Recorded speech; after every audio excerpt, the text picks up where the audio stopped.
There's a tennis player. Her name is Coco Gauff. I had not heard of her before yesterday, but now I have heard of her. She has apparently won the French Open, and she's an American. And when she was pontificating about her victory, she said she was proud to represent, not America, but to represent people in America who look like her. That is, she's proud, not for Americans, but for Black people.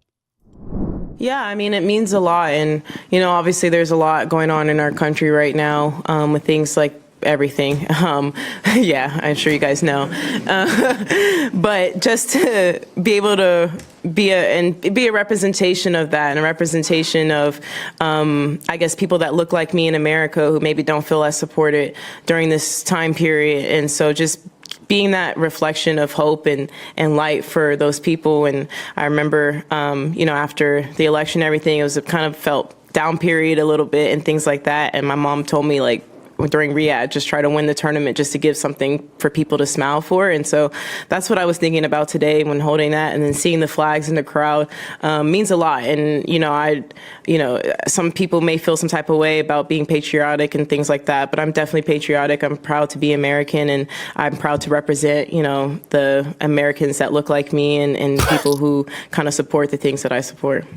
You keep using that word patriotism. I don't think it means what you think it means. She says, no, man, people feel a certain way about patriotism.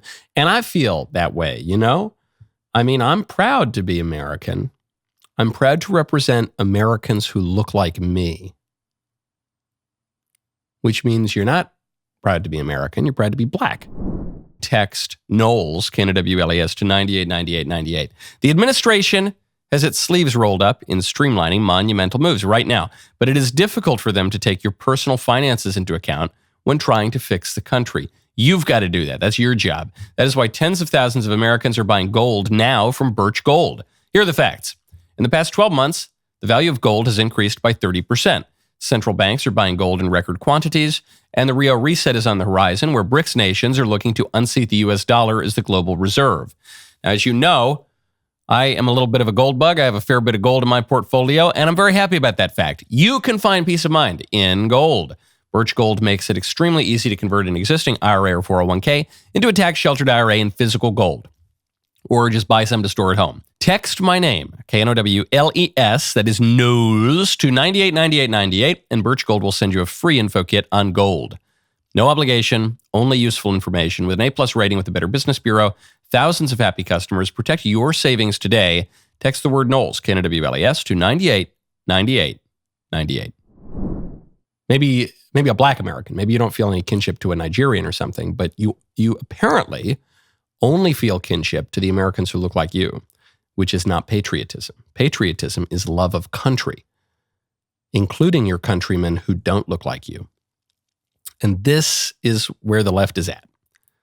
The left, and we've known this for decades at this point, the left is not patriotic. The left doesn't love the country. The mainstream leftists say that the country is evil and was founded in sin. They try to redefine original sin. It was founded in this sin that can never be redeemed because they also reject God. So there's no redemption for the original sin of slavery or racism or Native American removal or whatever. It's just the country is evil, and you need a constant revolution to try to fix that in futility.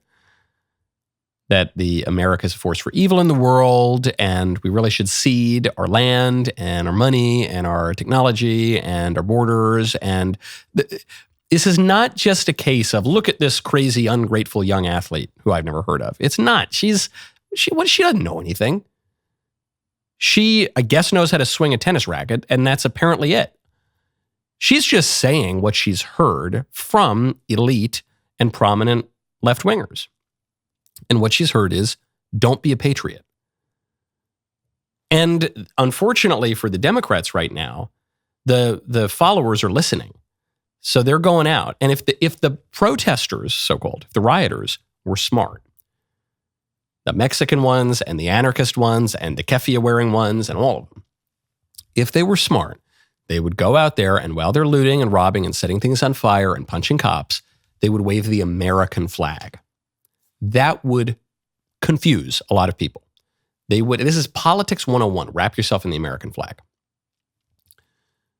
They're not doing that.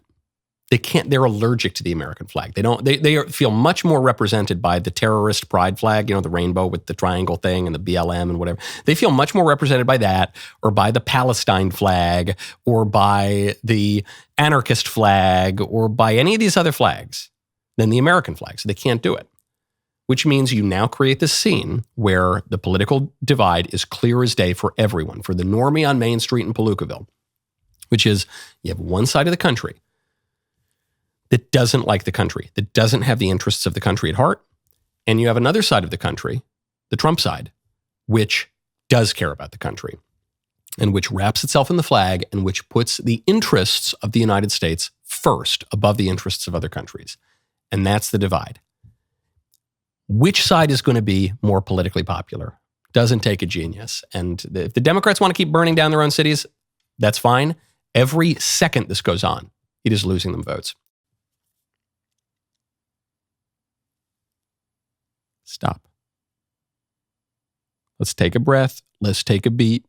Let's reorient ourselves. Where are we? What did I just see? Oh, I really liked that video. Oh, okay. Well, if you liked it, you got to ring the bell and subscribe. And then you'll get more of them. And I'll see you next time.